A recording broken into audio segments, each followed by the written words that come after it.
찬송가 461장입니다.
생명 주의 것입니다. 주님의 형상 만드시길 함께 소원합니다. 오늘은 욥기 6번째 시간입니다. 욥기 23장 11절에서 15절을 보시겠습니다. 내 발이 그의 걸음을 바로 따랐으며 내가 그의 길을 지켜 치우치지 아니하였고 내가 그의 입술의 명령을 어기지 아니하고 정한 음식보다 그의 입의 말씀을 귀히 여겼도다. 그는 뜻이 일정하시니 누가 능히 돌이키랴. 그의 마음에 하고자 하시는 것이면 그것을 행하시나니 그런즉 내게 작정하신 것을 이루실 것이라. 이런 일이 그에게 많이 있느니라. 그러므로 내가 그 앞에 떨며 지각을 얻어 그를 두려워하리라. 아멘. 지난주까지도 욥기서에서는 하나님이 등장하지 않았습니다. 그런데 놀라운 힘은 아무 소리도 안 들리고 나타나지도 않고 보이지도 않는데 이 사람에게 영향을 준다는 겁니다.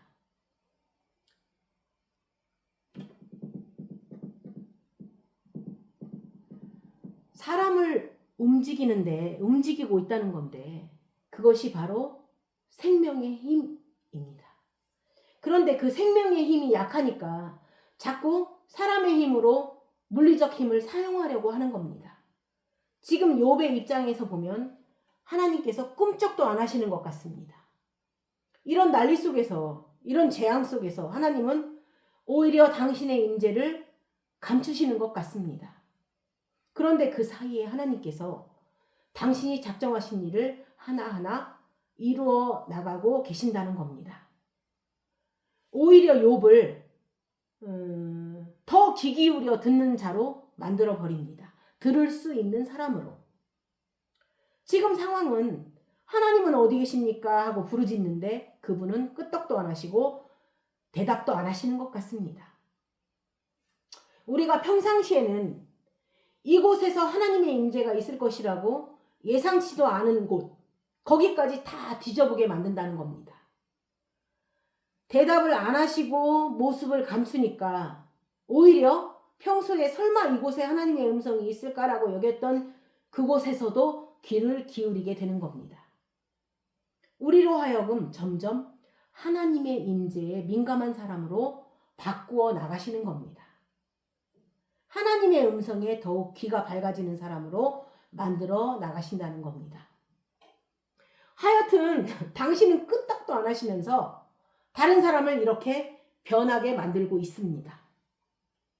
우리가 꼭 발로 뛰고 몸으로 때워서 사람을 움직이는 게 아닙니다. 생명의 근원을 담고 있으면 사람을 움직일 수 있다는 겁니다. 결국은 하나님께서는 끄떡도 안 하시는 것 같습니다. 정작 나와서 그 음성을 들려주셔야 되고 정작 나와서 일을 처리해야 되는 그 어려운 상황 속에서 아무 말씀도 안 하시고 지금 여기 있는 사람의 애간장을 태우시는 겁니다.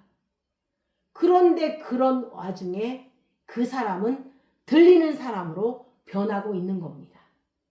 평소 때는 그냥 스쳐 지나가는 우리가 무심코 지나쳐버리는 것들 속에서 세미한 음성이 들린다는 겁니다. 우리의 영성이라는 것은 우리가 무엇을 해내는 것이 아닙니다. 단지 하나님이 하시는 것을 아는 것입니다. 참된 영성이라는 것은 그분이 이 안에서 역사하고 계시고 또 그분이 이 회중 가운데서 역사하시고 또 그분이 흐트러져 보이는 이 가족관계 속에서 일하고 계시는 것을 볼 줄 아는 사람이 되어가는 겁니다. 이거는 하나님께서 이렇게 역사하시는 거구나. 지금 하나님께서 말씀하고 계시는 거구나. 그렇죠? 그래서 점점 더 민감한 사람으로 만들어집니다. 이전에는 보이는 것들에 금방 반응해버리던 사람들이 이제는 보이지 않는 진리의 것. 보이지 않는 것은 진리라는 겁니다. 그렇죠? 우리가 돌아보는 것은 보이는 것이 아니고 보이지 않는 것이니 보이는 것은 잠깐이요 보이지 않는 것은 영원하다. 그러니까 그 보이지 않는 참된 실체, 이 영적인 실체인데 진정 변하지 않는, 그리고 항상 그 자리에 있는 불변하시는 하나님을 보고 듣게 된다는 겁니다. 그로 인하여서 우리의 삶의 폭이 더 넓어지고 더 깊어지는 겁니다. 여러분, 우리의 겉사람은 점점 후퇴하는 겁니다. 이걸 거부하시면 안 돼요. 예전엔 이랬는데 지금은 왜 이래? 아, 왜 이래? 왜 이래가 당연한 겁니다. 저도요, 베스트 드라이버로 운전도 잘하고 이른 새벽에 나갔다가 서울을 왔다 갔다 오고 또 가고 늦은 밤 12시가 돼서 들어오고 참 싱싱했었습니다.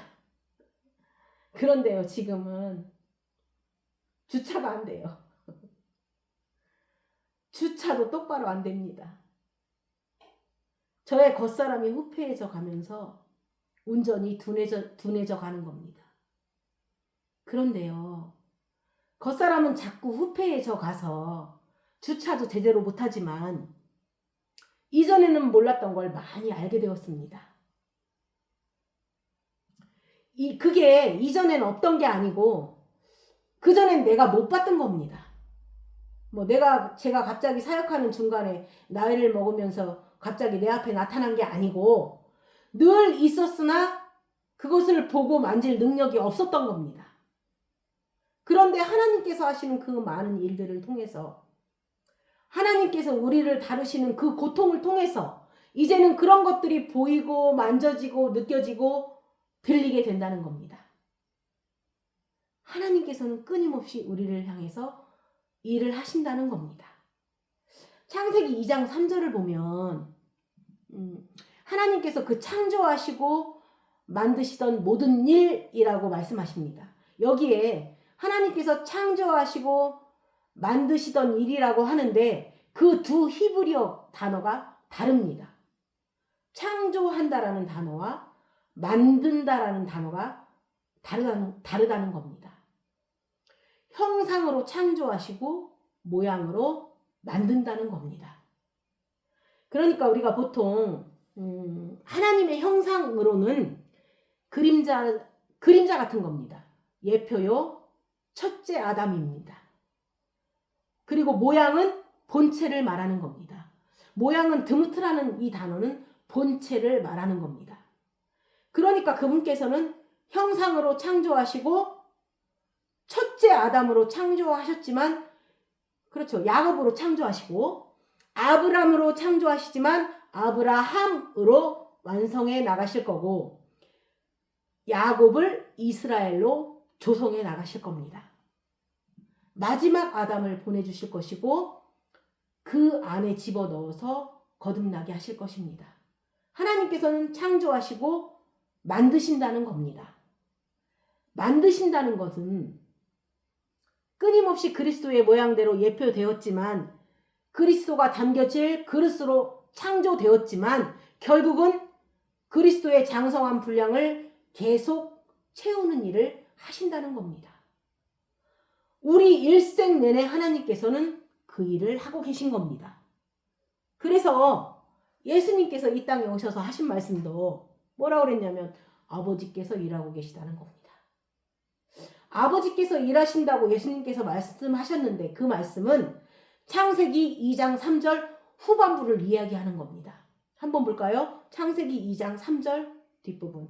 하나님이 그 일곱째 날을 복되게 하사 거룩하게 하셨으니 이는 하나님이 그 창조하시며 만드시던 모든 일을 마치시고 그날에 안식하셨음이니라. 하나님은 지금도 만드시는 일을 하고 계신다는 겁니다. 각자 각각 사람에게 만드시는 일을 하고 계신 겁니다. 창조하신 자를 부르셔서 만드시고 계신 겁니다. 야곱을 불러서 이스라엘로 거듭내고 계신 겁니다. 그 안에 놀라운 하나님의 사역의 이름들, 그 중에 고난이 등장하는 겁니다. 그런데 도대체 고난이 각자 부르신 사람에게 하는 일들이 무엇인가요? 욥에게 고난이 어떤 일을 하였는가 하는 겁니다. 여러분, 심지어 예수님에게도 고난이 오셨습니다. 예수님에게도 고난이 왔습니다. 우리 잠깐 그걸 보겠습니다. 히브리서 5장 8절에서 9절입니다. 그가 아들이시면서도 받으신 고난으로 순종함을 배워서 온전하게 되셨은즉 자기에게 순종하는 모든 자에게 영원한 구원의 근원이 되시고. 아멘. 예수님이 원래 태어날 때부터 온전하신 분이었습니다. 그쵸? 그럼에도 불구하고 그 온전하심조차도 점점 더 성숙해져야 된다는 겁니다. 온전하신 분임에도 불구하고 그 온전함조차도 성숙해져야 된다는 겁니다. 왜냐하면 예수님께서는 시간 바뀐 영원에서 사셨습니다. 영원에서 사신 분이 시간 안에 오셔서 육체에 계셨다는 말입니다. 그런데 그 온전하신 분이 육체에 계시면서 육체를 가지고 계신 예수님, 육체 안에 계신 예수님, 시간 안에서 살던 그 예수님께서 그 온전함조차도 점점 성숙의 경험을 거쳤다는 겁니다. 그런데 그분이 그 온전하심이 더욱더 온전해지심이 고난을 통해서 되어졌다는 겁니다. 그래서 예수님에게도 고난이 있었다는 겁니다. 욥이 사실 오늘 본문 11절, 12절을 보면 자기가 진짜 온전하게 하나님 앞에 음식보다도 하나님의 말씀을 더 소중하게 여겼고 늘 그분의 길을 따랐으며 순종했다고 하는 얘기가 있는데 13절은 그러나로 시작합니다. 그러나 결국은 그분께서는 뜻을 세우시고 당신이 하시겠다는 그 일을 하십니다. 여러분, 우리가 하나님의 보좌를 움직일 수는 없는 겁니다. 보통 우리가 정성을 다하면 하나님의 보좌를 움직일 수 있다고도 얘기하시는데 하나님은 당신이 확정한 일을, 당신이 작정하시는 일을 하십니다. 보좌로 우리가 나아가기 전에 우리를 지켜보고 계신 하나님께서 스스로 우리를 사랑해서 떨고 계신 겁니다. 우리를 너무 불쌍히 여기심으로 보좌를 흔들고 계신 거지 우리가 보좌를 움직인 게 아닙니다. 그분이 작정하신 모든 일은 우리를 사랑해서 우리에게 생명을 주는 일입니다. 그런데 그게 이 욥의 입장에서 보면 그러한 일들이 왜 이렇게 온전한 자에게 이런 고난이 오는가에 대한 질문을 던지는 겁니다. 저도 성경을 묵상하다가 왜 온전한 자에게 고난이 오는가 하는 질문이 들기도 했었는데 그런데요. 예수님을 생각하면 됩니다. 예수님을 생각하면서 왜 예수님에게도 고난이 왔던가? 왜 그분이 통곡과 눈물로 감사와 소원을 아뢰고 그래서 심한 고뇌가 있었을까요? 우리 실제 한번 볼까요? 히브리서 5장 7절에 보면 히브리서 5장 7절입니다. 그는 육체에 계실 때에 자기를 죽음에서 능히 구원하실 이에게 심한 통곡과 눈물로 간구와 소원을 올렸고 그의 경건하심으로 말미암아 들으심을 얻었느니라. 예수님도 심한 통곡과 눈물을 흘리셨다는 겁니다. 그러니까 예수님 안에도 고난이 왔다는 겁니다. 예수님에게는 마지막 가장 고난의 최극점이 십자가였습니다. 여러분, 최극점이 십자가였다고 하면 십자가를 지시기 전까지도 고난이 있었다는 겁니다. 물론 그 당대 그 기성 종교인들에게 핍박을 받고 적대함 받고 또 대적들한테 고립되고 하는 경험이 있었지만 예수님 안에서 우리가 알 수 없는 죽음의 깊은 곳, 어떤 그 죽음의 본질을 예상하는 그 고통이 있었습니다. 여러분, 예수님께서 그 죽으심, 십자가에 달리는 그 고통이 물론 손에 못을 박는 고통도 아픕니다. 육체에 가하는 고통도 엄청나게 아팠지만 예수님의 고통의 절정은 어디에 있었는가 하면 엘리 엘리 라마 사박단이었습니다. 하나님 하나님 어찌하여 나를 버리셨나이까. 우리가 말하는 진짜 그 죽음, 우리가 말하는 그 피조물들에게 일어나는 그 죽음, 우리 육체가 영혼의 육체를 떠나는 그런 죽음이 아닙니다. 본질적인 죽음을 말하는 겁니다. 그러니까 아직 구원받지 못한 피조물에게 있는 그 본질적인 죽음은 하나님이 떠난 겁니다. 하나님이 분리된 겁니다. 그런데 그 분리는 사실 우리가 그곳에 가보지 않았기 때문에 우리가 지금은 아직 모릅니다. 아직 그 불리함을 우리가 느껴보지 않았기 때문에 그 죽음의 고통을 모릅니다. 그런데 그분은, 예수님은 그 죽음의 고통을 이미 예상하고 계신 겁니다.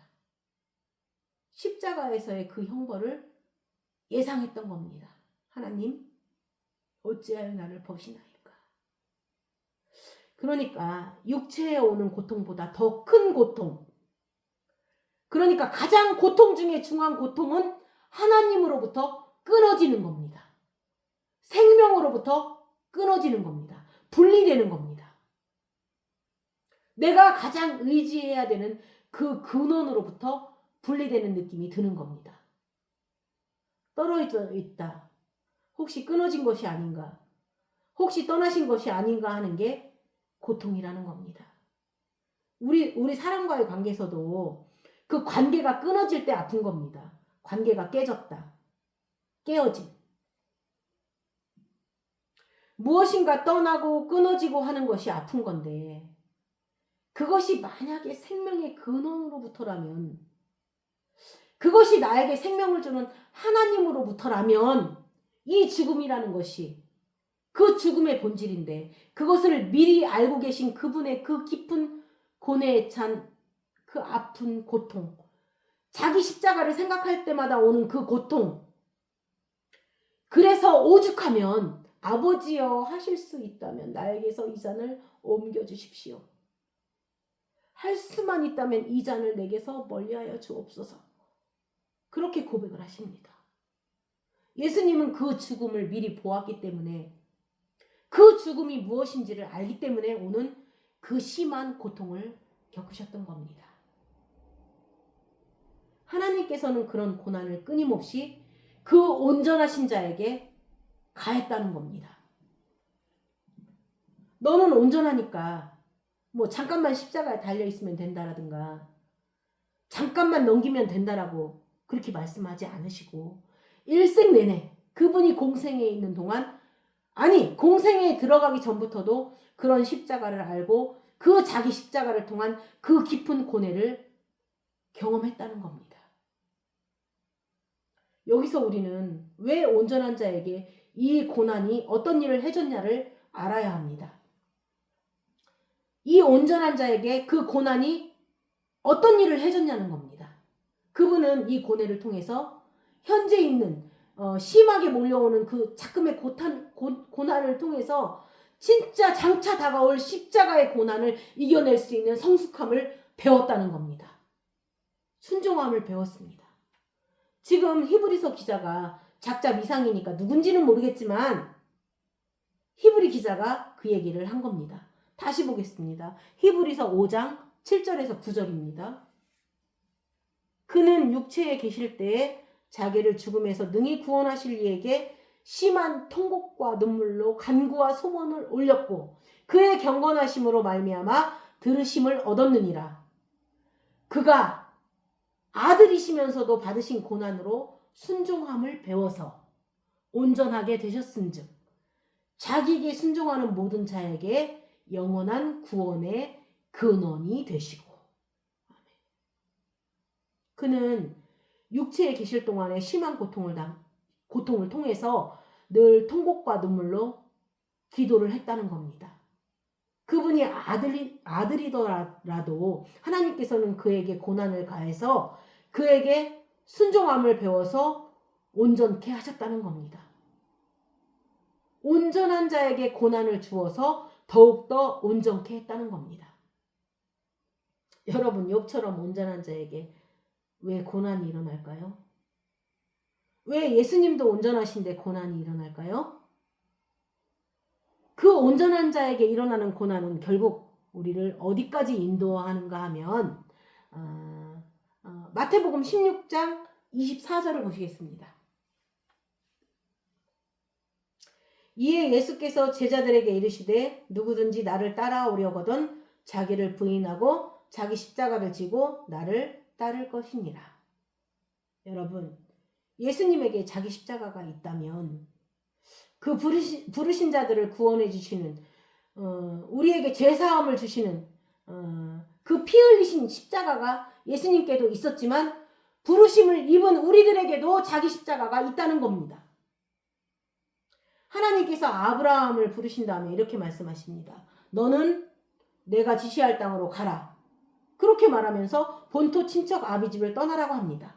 그리고는 내가 너에게 복을 주리니 너는 복의 근원이 될지라 라고 하시는데, 그런데 원어 성경에는 그냥 근원이라는 말은 없습니다.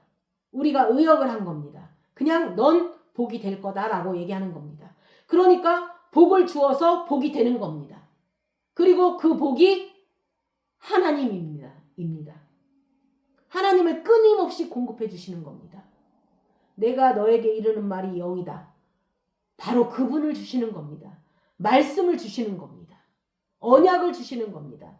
끊임없이 일생 내내 그분을, 하나님을 우리에게 주시는 겁니다. 우리는 그분의 생명을 살과 피로 먹고 마시면서 늘 공급을 받는 겁니다.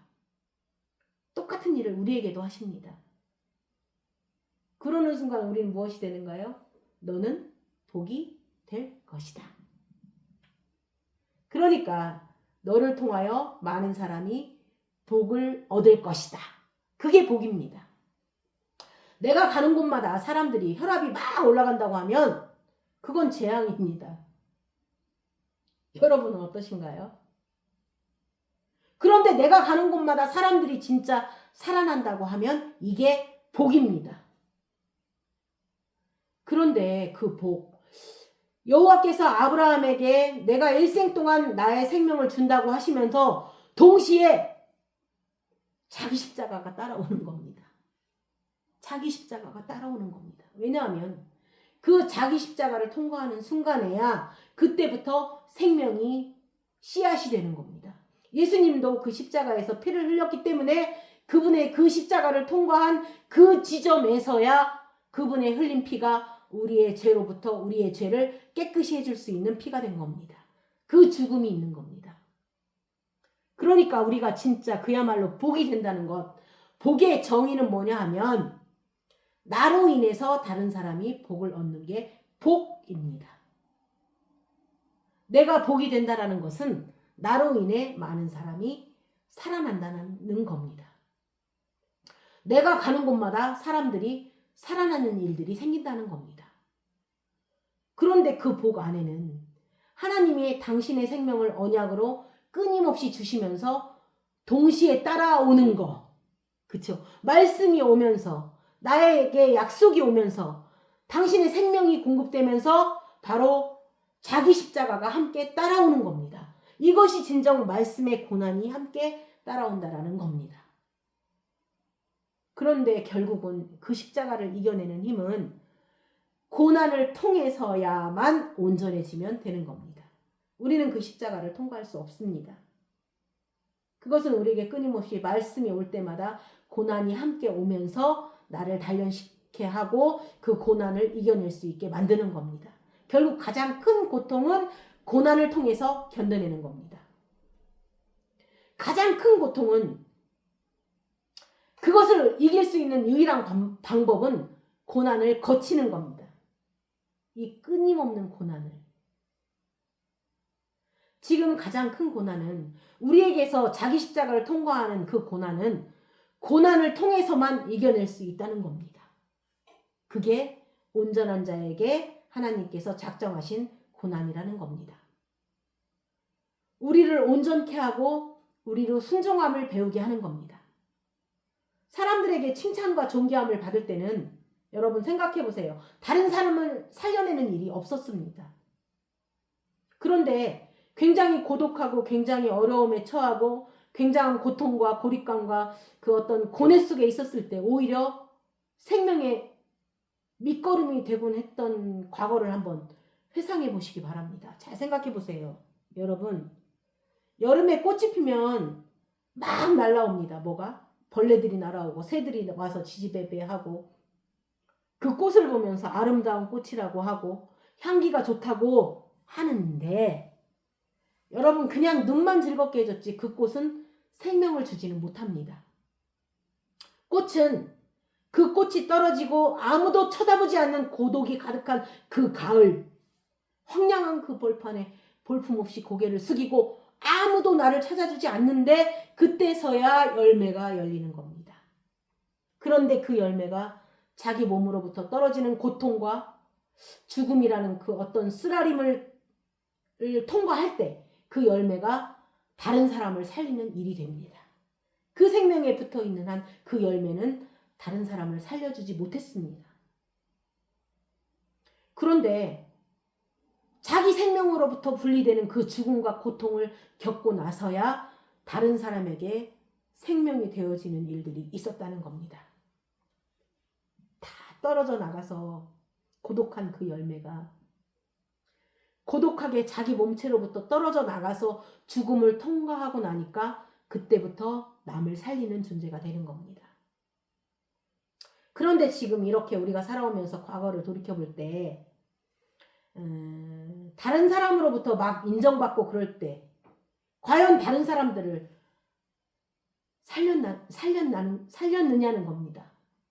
여러분 그렇지 않습니다. 십자가, 자기 십자가.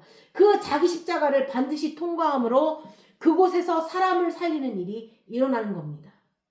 그리고 이것을 든든히 감당할 수 있는 유일한 방법은 예수님께서 십자가를 감당하기 위해서 거쳐야 했던 고난, 그거를 통과하기 위해서 하나님께서 계속 주셨던 그 온전함의 도구는 고난이었다면 우리도 또한 동일하게 그 고난 외에는 방도가 없다는 겁니다. 좀 좋은 얘기 좀 하면 좋겠지만 이게 좋은 얘기입니다. 욥이 하나님의 작정하신 것을 배운 겁니다. 그렇게 온전하게 하나님을 섬기고 그렇게 따랐는데도 고난이 왔다면 그건 돌이킬 수 없는 고난입니다. 자식 10명을 다 잃었습니다. 그리고 자기 몸에까지 악창이 나는 그 고난 속에서 무엇을 알았는가요? 내가 하는 일과 관계없이 하나님은 당신이 하시고자 하는 일을 반드시 행한다는 걸 깨달았습니다. 이 깊은 고난 속에서도 끄떡하지 아니하는 하나님. 그리고 당신의 마음에 원하시는 바를 당신은 반드시 행하신다는 겁니다. 그러니까 그분은 의지가 있고 권능이 능력이 있다는 겁니다. 여러분 의지가 있어도 능력이 안 되는 분이 있고 능력은 있으나 의지가 없는 분이 있는데 그분은 어떤 일을 작정하시면 의지가 있어서 반드시 그 일을 이루신다는 걸 욥이 봤습니다. 그래서 그걸 지금 고백한 겁니다. 하지만 끊임없이 몰려드는 생각은 왜 의인에게, 왜 온전한 자에게 고난이 오는가 하는 겁니다. 근데 그것은 우리가 다른 데서 찾지 아니하고 예수님에게서 찾았다는 겁니다. 온전하신 예수님께서 그 끊임없이 다가오는 그 고난을 통해서 오히려 더욱더 온전하게 순종함을 배우기 위해서 결국 자기 십자가를 통과할 수 있게 하셨다는 겁니다. 그분도 육체에 계실 때 심한 통곡과 눈물로 아버지가 할 수만 있다면 이 잔을 내게서 옮기게 해달라고 기도했습니다. 예수님도 할 수만 있다면 이 십자가의 잔을 내게서 옮겨달라고 기도하셨습니다.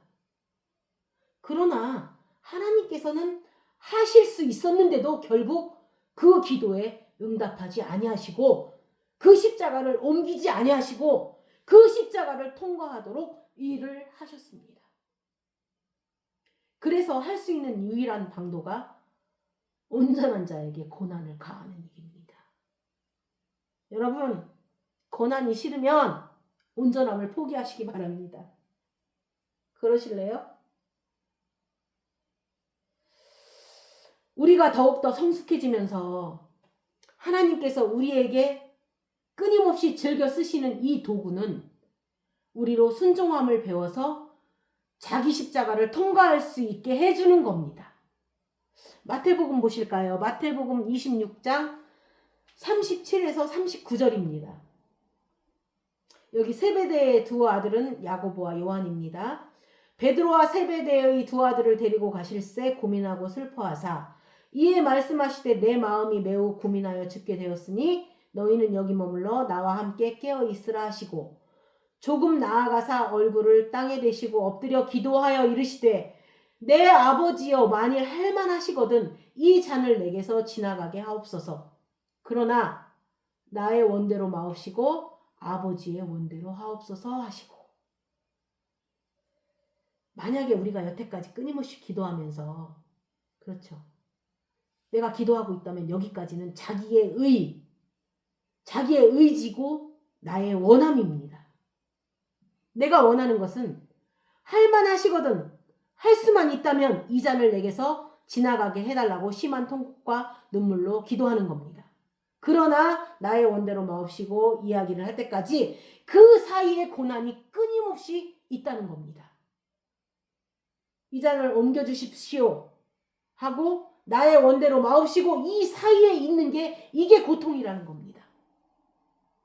우리가 어느 순간까지는 끊임없이 그 기도를 중단하지 않을 겁니다. 하나님 할 수만 있다면 이 고난을 저에게서 지나가게 해주십시오. 할 수만 있다면 이 일이 나에게서 일어나지 않기를 원합니다. 하나님 이 고통을 나에게서 제거해 주십시오. 할 수만 있다면 이 일이 나로부터 멀어지게 해주세요. 우리는 끊임없이 그 기도를 할 겁니다. 왜요? 예수님도 하셨잖아요. 예수님도 하셨으니까 우리도 충분히 그럴 가능성이 100% 만프로입니다. 그런데요, 그 고난은 우리를 어느 방향으로 이끌어가는가요? 이게 계속 부딪히는 문제입니다. 아버지가 작정하신 일과 내가 원하는 일은 끊임없이 상충되게 되어 있는데 그 사이가 바로 고통입니다. 그리고 그 고통 안에서 우리의 절규가 하나님께 계속 상달되어지지만 욥이 발견한 것처럼 그분은 당신이 작정하신 일을 당신이 마음에 결정하신 일을 기억고 행하신다는 겁니다. 그럼 결국에 할 수만 있다면 나에게서 당신의 뜻을 거두어 달라고 기도하던가 아니면 하나님이 안 변하시니까 결국 뭐가 없어지는 건가요? 나의 원함과 나의 의지가 계속 녹아버리는 것이고 결국은 내가 나로부터 해방되는 겁니다. 내가 나로부터 자유해지고 나라는 자아로부터 자유하게 되는 겁니다. 자기 의지가 없어지는 겁니다. 그러나 나의 원대로 마옵시고가 되는 겁니다. 결국 궁극에 가서는 우리는 이 고백을 하게 될 겁니다. 오랜 동안의 고통 속에서 하나님은 끄떡도 안 하시니까 나의 원대로 마옵시고 아버지의 원대로 하옵소서. 할렐루야. 그거는 예수님에게만 일어나는 기도가 아니라 우리도 우리 일생을 통해서 이렇게 기도할 겁니다. 왜냐하면 할 수만 있다면 나의 원하는 소원을 들어주세요. 할 수만 있다면 나의 입장을 고려해 주세요. 할 수만 있다면 이 아픔에서 나를 건져주세요. 그런데 이렇게 기도하지만 하나님께서 끄떡도 안 하시고 당신의 작정하신 바를 이루십니다. 그래서 하나님은 자기의 작정하신 일을 반드시 행하신다는 것을 우리가 깨닫게 되는 겁니다. 그래서 결국 나의 의지가 사라지는 겁니다. 자기가 없어지는 겁니다. 자기로부터 철저히 독립되어지는 겁니다. 그래서 결국에 가서는 나의 원대로 마옵시고 아버지의 원대로 하시옵소서가 나오는 겁니다. 그런데 우리는 포기할 때마다 되게 행복합니다. 더 매달릴 때는 불안한데 차라리 모든 걸 딱 포기할 때는 전에 맛보지 못한 평강이 있다라는 겁니다. 어떤 평강이 있을까요? 나의 기쁨 나의 소망 되시고 나의 생명이 되신 주 하나 불러서 찬송을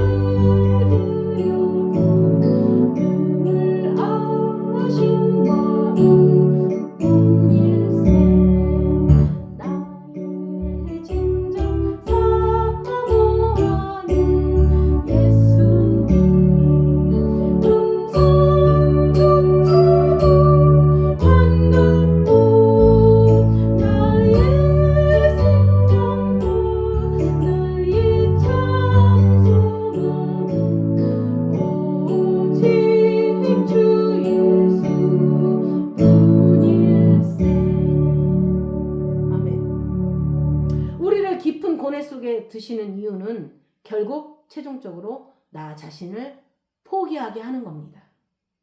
최종적으로 나 자신을 포기하게 만드는 겁니다. 내가 나를 가두는 겁니다. 그런데 참된 구원은 나로부터 탈출하게 하는 겁니다. 우리가 영적 생활이라는 것은 무엇인가를 덧칠하는 삶이 아닙니다. 나로부터 해방되는 겁니다. 근엄하게 하고 목소리 크고 거룩한 것처럼 보이게 하는 것이 영적인 게 아닙니다. 진짜요. 진리가 내 안에 오셔서 그때부터 내가 주인이 되었던 그 삶에서 이제부터 말씀이 나를 주관하는 삶이 되는 겁니다. 그러니까 신령에 있는 거지 의문에 있지 않다고 하는 겁니다. 신령에 있다는 것은 영이 나를 주관한다는 겁니다. 그전에는 내가 주체가 되는 삶이었습니다. 내가 내 주인이었습니다. 내가 말씀을 지키려고 애쓰던 그런 삶이 어느 날 말씀이 내 안에 들어와서 그분이 나를 움직이는 겁니다. 믿음은 내가 무엇인가를 확신하는 삶이 아니라 말씀이 내 안에서 당신의 약속을 성취하는 삶입니다. 우리 입장에서는 하나님의 약속인 말씀이 그분이 내 안에 들어오는 겁니다. 그러면서 그분은 끊임없이 내 안에서 주인이 되기를 원하십니다. 나를 통하여 당신의 언약을 스스로 이루시길 원하십니다. 그런데 제일 걸리적거리는 게 바로 나라는 자신입니다. 여러분, 여중생 2명이 바다에 빠졌는데 체육 선생님이, 그것도 수영 선생님인데 도와주러 갔다가 셋 다 빠져 죽었습니다. 왜냐하면 힘이 다 빠질 때까지 기다렸다가 들어가야 되는데 그냥 막 들어가니까 한 사람이 이쪽 팔 붙잡고 한 사람이 이쪽 팔 붙잡고 그렇잖아요. 한 팔로 수영을 해야 되는데 이쪽 팔 잡고 저쪽 팔 잡고 결국 난리 하다가 결국 그 선생님이 수영할 팔이 없어서 셋 다 빠져 죽었습니다. 이게 진짜 도사들은 물에 빠진 사람이 물에 빠져서 자기가 사라질 때까지 거의 죽을 때까지 기다렸다가 들어갑니다. 힘이 하나도 없어서 그냥 자기 몸을 완전히 내어 던질 때까지 기다려야 하는 겁니다. 우리에게 닥쳐오는 이 고난들은 내 힘이 다 빠질 때까지 나의 의지와 나의 원함이나 하나님의 일을 내가 좀 어떻게 도와주겠다는 것들, 이런 것들이 다 빠질 때까지 계속 가해지는 겁니다. 그리고 결국에는 자기로부터 탈출하는 겁니다. 자아로부터의 탈출입니다. 나라는 자신으로부터 탈출하게 만듭니다. 저의 목회의 방향성, 이렇게 말하면 좀 그런데 좀 거창한데, 제가 목사가 되고 나서 시작 초기에는 저의 힘이 꽉 찼다가 지금은 점점 제 힘이 빠져가는 중입니다. 저는 지금 제가 가진 목적이 다 사라진 사람이 되었습니다. 그런데 하나님을 만나고 나서도 끊임없이 강하기만 했던 저의 힘을 어떻게 뺐느냐 하면, 하나님은 고난을 가하심으로 그 고난을 통해서 저의 힘을 다 빼셨다는 겁니다. 이게 갑자기 닥쳐오는 건데 제가 전혀 예상하지도 못했던 고난들입니다. 많은 고통과 어려움들이 나 자신으로부터 벗어나게 하고 탈출하게 해주는 겁니다. 그래서 이제는 내 뜻대로 마옵시고 아버지의 뜻대로 되어지기를 구하게 되는 겁니다. 나의 원함과 그분의 원함이 일치되는 것은 나의 원함이 사라질 때만 가능한 겁니다. 나의 원함이 사라지고 그분의 원함이 나를 테이크업하면 그때부터 그분의 소망이 내 안에 넘치는 겁니다. 아까 했던 찬양처럼 나의 기쁨 나의 소망 되시며 나의 생명이 되신 주 밤낮 불러서 찬송을 드려도 늘 아하신 마음 본일세. 이렇게 되는 겁니다. 제가 주님 처음 만나고 그때 얼마나 기뻤는지요. 저녁에 기도를 시작했는데 이 찬양이 입술에 닿았어요. 이 찬양이 제 마음을 움직이는데 이 찬양을 밤새도록 불렀어요. 다른 거 안 하고 이 찬양만 불렀는데 아침에 보니까 해가 떴더라고요. 밤새도록 이 찬양을 불렀더라고요. 여러분, 그럴 수 있는 힘이 어디서 나왔을까요? 나의 원함이 사라지고 그분의 원함이 나를 테이크업하면서 그때부터 그분의 소망이 내 안에 넘치기 때문에 그렇게 할 수 있었던 것 아닌가요? 여러분도 그런 경험이 있으시길 바랍니다. 우리 베드로전서 4장 1절에서 2절을 보시겠습니다. 먼저 1절 보시겠습니다. 그리스도께서 이미 육체의 고난을 받으셨으니 너희도 같은 마음으로 갑옷을 삼으라. 성경에서는 다른 것보다 특히 고난이라는 단어가 나올 때마다 함께 고난에 참여하라는 얘기가 많이 나옵니다. 함께 나눠 먹으라고 하시면 좋겠는데 고난만 나오면 함께 고난이 계속 나온다는 겁니다. 왜 그럴까요? 그게 본질적인 고난의 방향성을 얘기하는 겁니다. 그분께서는 주시기 위해서 고난을 받았고 우리는 받고 누리기 위해서 고난을 받는다는 겁니다. 그쵸? 여기 보세요. 이는 육체의 고난을 받은 자는 죄를 그쳤음이니 그분의 그 고난은 우리 죄를 사해 주는 겁니다. 그러면 같은 마음으로 갑옷을 입는 우리의 고난은 2절입니다. 2절 볼까요? 그 후로는 다시 사람의 정욕을 따르지 않고 하나님의 뜻을 따라 육체의 남은 때를 살게 하려 함이라. 그러니까 우리에게 고난이 온다는 것은 우리가 사람의 생각대로 살지 않고 육체의 뜻을 쫓지 않고 하나님의 뜻을 쫓아 살 수 있도록 누릴 수 있게 해주는 게 죄사함의 결과입니다.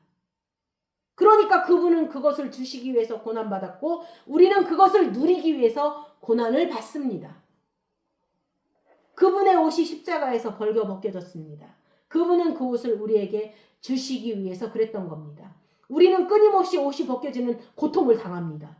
살아가면서 계속 수치를 당하기도 하고 가지고 있던 걸 잃어버리기도 하고 벗겨지기도 하고 부서집니다. 그렇게 해서 우리가 알몸이 되어가는 과정은 그분이 고난을 통해서 벗어준 옷을 곧 우리가 입기 위함입니다.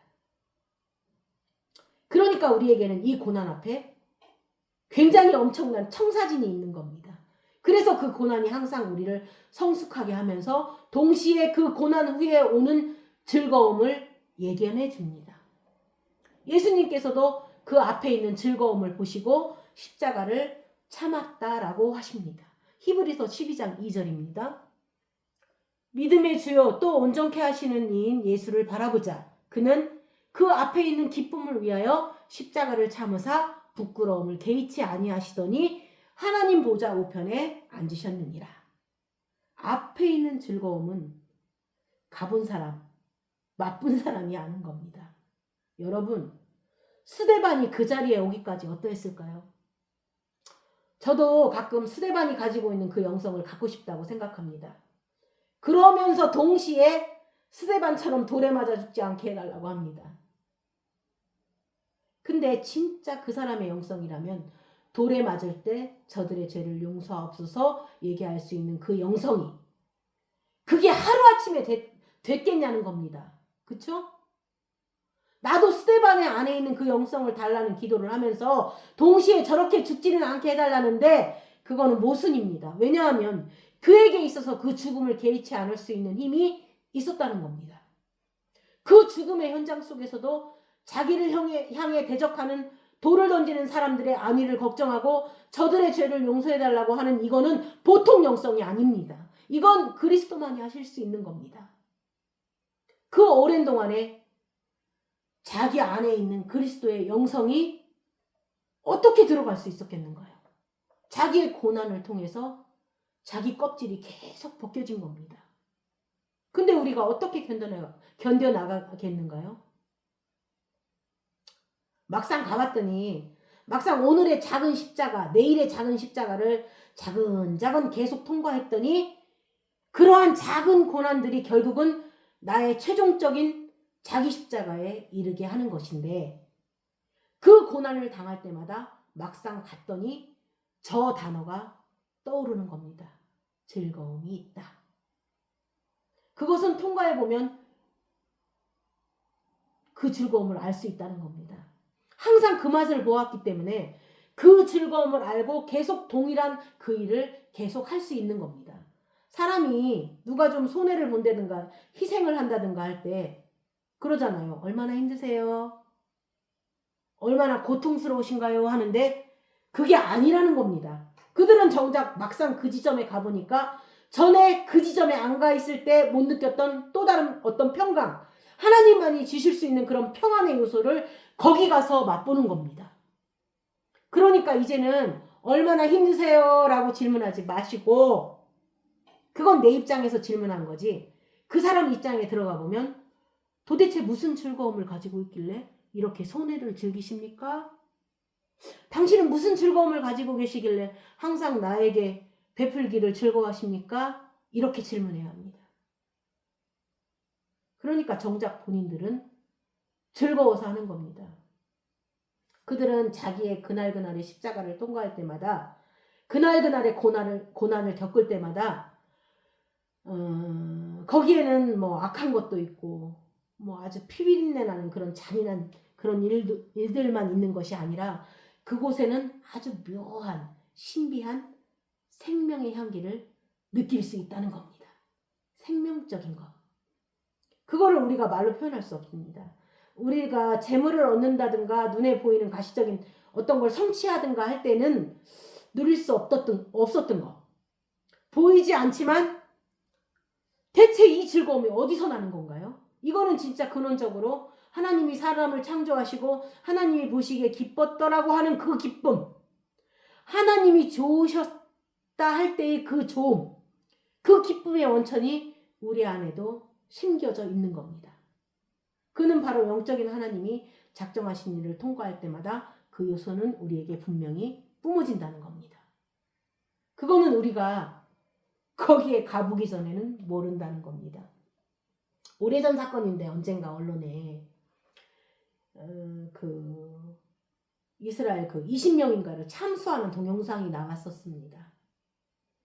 그 사진을 보는데 그 표정을 보니까 참수당하기 전에 그들의 모습이 굉장히 평안해 보였습니다. 그 사람들의 얼굴이 그렇게 고통스러워 보이지 않았습니다. 오히려 참수를 하는 사람들은 뭐에 떨었는지 복면을 하고 아무것도 안 보였는데 그 사람들이 더 두려운 겁니다. 거짓말처럼 느껴지신다면 진짜 다시 한번 신문이라도 찾아서 보세요. 오히려 참수를 당하는 사람들이 얼굴이 되게 평안해 보였는데 그거는 그 사람들 입장에서 무엇인가를 느끼는 겁니다. 이런 죽음이 죽음이 아니라 순교다라고 생각을 하고 있으니까요. 무슨 얘기인 줄 아시죠? 그러니까 이 고난과 극심한 아픔 속에서도 그런 즐거움이라는 단어를 만들어낼 수 있었던 겁니다. 그거는 하나님이 사람을 창조하시면서 보시기에 좋았다라는 그 기쁨의 원천을 우리 안에 심어두고 우리 안에서 생명이 살아나는 일이 있을 때마다 또 하나님이 작정하신 일을 통과할 때마다 그것이 마치 호르몬처럼 우리 몸을 분비시킵니다. 여호와의 선하심을 맛보아 알지어다. 그 선하심을 맛본 자들이 그 고난을 참아 나가는 겁니다. 그러니까 누군가가 막 손해보고 남을 위해서 봉사하고 희생하는 걸 볼 때마다 찾아가셔서 그 호르몬을 나에게 좀 나눠달라고 해야 하는 겁니다. 얼마나 고통스럽냐고 되묻지 말고 당신에게 있는 그 영적 호르몬이 도대체 무엇이길래, 당신에게 있는 그 영성이 도대체 무엇이길래, 어떤 것이길래 그런 일을 그렇게 기쁘게 하십니까? 라는 경외함으로 우리가 볼 수 있어야 합니다. 맞죠? 마지막으로 이사야 66장 2절을 보시겠습니다. 나 여호와가 말하노라. 내 손이 이 모든 것을 지었으므로 그들이 생겼느니라. 무릇 마음이 가난하고 심령에 통회하며 내 말을 듣고 떠는 자, 그 사람은 내가 돌보려니와. 그런데 이 돌보려니와라는 단어가 개역 한글에서는 권고한다라고 하고 NIV 성경을 보면 영어로 높게 평가한다라는 뜻입니다. 그러니까 원래 이 뜻을 잘 살펴보면 이런 겁니다. 한국말로 하나님께서 주목해서 본다는 겁니다. 뭔가 높이 평가하고 그를 내가 굉장히 주목한다는 겁니다. 여러분, 우리가 파리는 주목하지 않습니다. 모기도 주목하지 않습니다. 그런데 뭔가 이 사람이 괜찮다 그러면 그걸 주목한다는 얘기입니다. 잘 주목해 본다는 겁니다. 그런데 하나님께서 주목하는 자는, 하나님께서 돌보는 자는 출발이 일단 절대적으로 영이 가난한 사람들, 마음이 가난한 사람들이라는 겁니다. 그런데 사실은 무엇에 대한 가난인가요? 심령이 가난하다고 할 때 우리가 그렇게 번역을 했지만 사실은 영에 대한 가난입니다. 절대적인 가난인데 절대적인 빈곤이라는 겁니다. 그러면 뭐에 대한 빈곤이냐? 하나님의 나라의 진리에 대한 빈곤입니다. 성령에 대한 가난.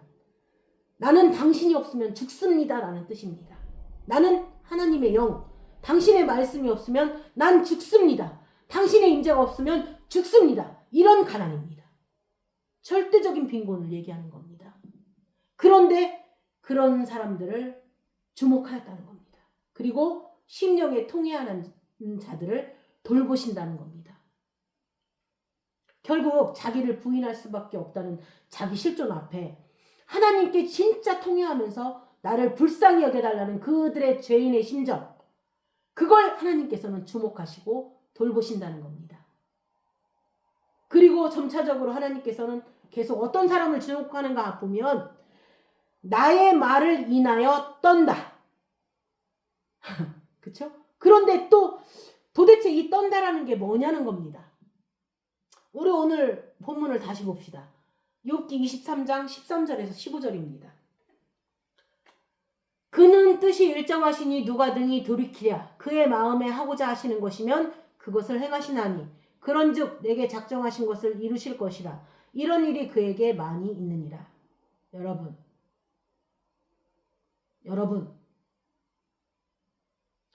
여러분을 향해서 작정하신 일이 많은 거 아시는가요? 하나님은 절대로 귀찮다고 하지 않으십니다. 하나님께서는 우리를 위해서 엄청난 일을 하시는데 특별히 제작비가 참 많이 드는 일을 하십니다.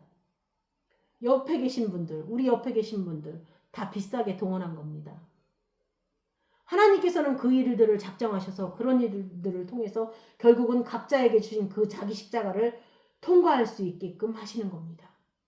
엑스트라들 옆에 부주인공, 남편, 아내, 자식, 이웃 다 그 역할을 하는 겁니다. 왜냐하면 그것이 생명의 일이기 때문입니다. 그것이 아브라함에게 줬던 복이기 때문입니다. 너를 통해서 사람들이 살아가는 일이 있게끔 하려니까 그런 겁니다. 그렇죠? 근데 그거를 딱 깨닫고 나니까 욥에게 어떤 일이 일어나는가요? 그러므로 내가 그의 앞에서 떨 수밖에 없다. 내가 하나님 앞에서 두려워 떨며 이를 생각하고 그를 두려워한다라고 합니다. 근데요, 이 두려움은 우리가 무슨 영화를 보고 오는 두려움?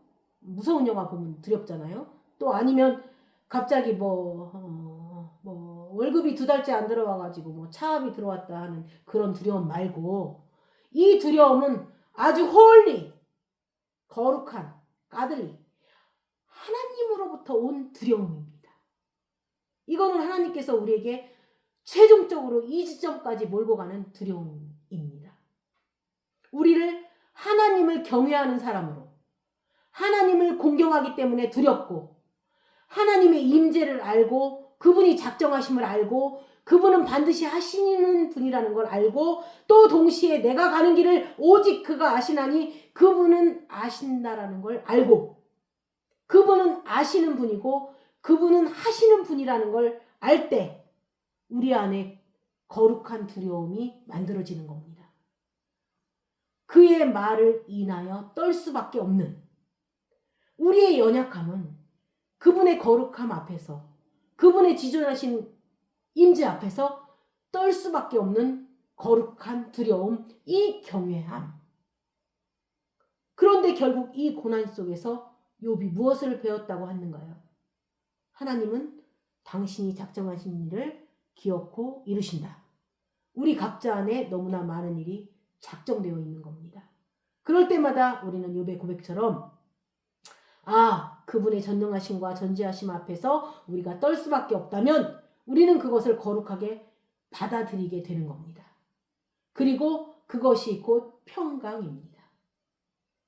여러분, 하나님 되돌려주세요. 노, 아닙니다. 거기엔 그런 게 없습니다. 하나님께서는 실수가 없으시기 때문에 모든 일은 생명을 살리는 일이기 때문에 절대 되돌리는 일이 없습니다. 그렇지 않은가요? 만약에 요셉이 그날 미리 창세기를 읽고 갔다면 형들에게 갔겠는가요? 그래서 하나님께서 그때 창세기를 안 만드신 겁니다. 그걸 미리 알았다면 그 형들한테 갔겠냐고요. 그런데 갔고 그 일이 벌어졌을 때도 하나님은 끄떡도 안 하셨습니다. 하나님은 형제들이 이 동생을 팔아먹을 때도 끄떡도 안 하셨고, 거기에 억울하게 보디발의 아내한테 음해를 당할 때도 끄떡도 안 하셨고, 요셉이 감옥에서 그렇게 오래 있어도 하나님은 끄떡을 안 하셨습니다. 그러면서 하나님은 당신이 작정하신 일을 했습니다. 결국 요셉을 많은 사람 살리는데 도구로 살게 하셨습니다.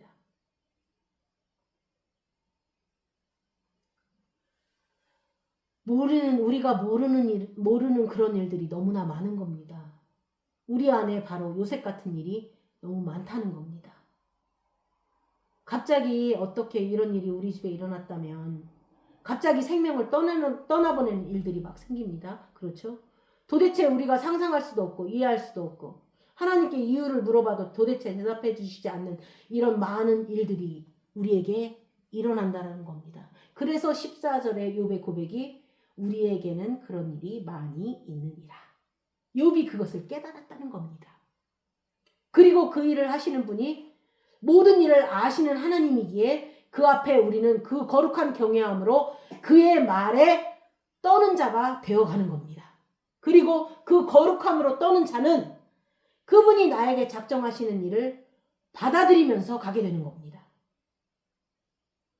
그런데 우리가 알 수 없는 일들이 이 안에서 이 내적인 세계, 진리의 세계, 영혼의 세계에서 일어나는 겁니다. 여러분, 우리가 살아가는 게 물질적인 세계만 있겠냐고요.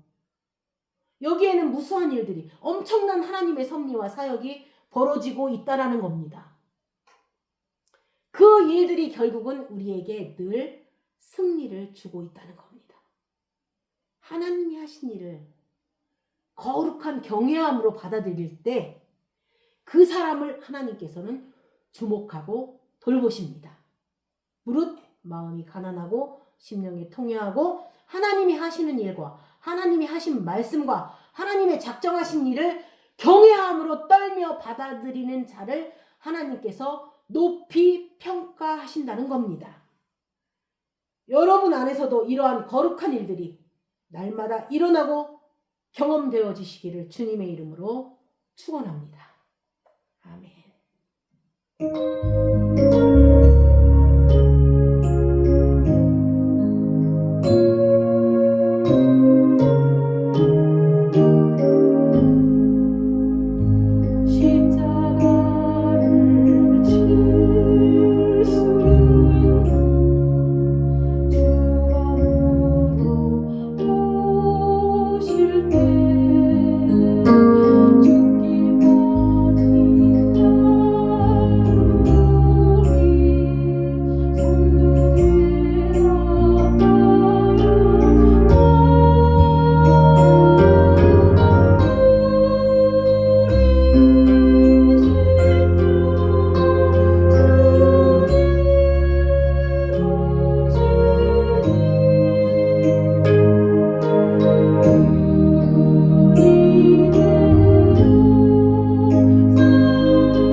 기도하시겠습니다. 하나님 감사합니다. 하나님께서 작정하신 모든 일은 우리에게 마침내 복을 주시는 일임을 우리가 알고 있습니다. 그리고 그 복을 주시는 일은 우리를 통하여 많은 사람에게 복을 나누어 주시는 일임을 믿사오니 우리에게 그 복을 주기 위하여 십자가에서 고난 받으신 것처럼 우리가 그것을 받기 위하여 고난에 동참할 수 있게 하여 주옵소서. 그리고 자기 십자가를 통과하기 위하여 우리가 순종함을 배워서 온전케 되기 원하오니 이 고난의 순간에도 앞에 있는 즐거움을 보고 참을 수 있게 하시고 보다 더 큰 즐거움에 동참할 수 있게 하여 주옵소서. 하나님께서 하시는 일은 모두가 선한 일인 줄을 우리로 믿게 하시고 당신 앞에 내 자신을 기꺼이 내어드리는 참된 헌신이 있게 하여 주옵소서. 고난 중에서 우리의 원함이 사라지고 나의 의지가 사라지고 오직 하나님의 원함과 하나님의 계획과 경륜만이 우리의 주인이 되어지는 축복이 있게 하여 주옵소서. 고통이 사라지는 것이 축복이 아니라 어떤 상황 속에서도 하나님의 임재하심이 충만하신 게 축복인 줄 믿사오니 우리를 떠나지 마시고 당신의 충만한 임재 속에서 우리가 그것을 보고 느끼는 그 세미한 음성을 듣는 귀한 영성이 우리 안에 있게 하여 주옵소서.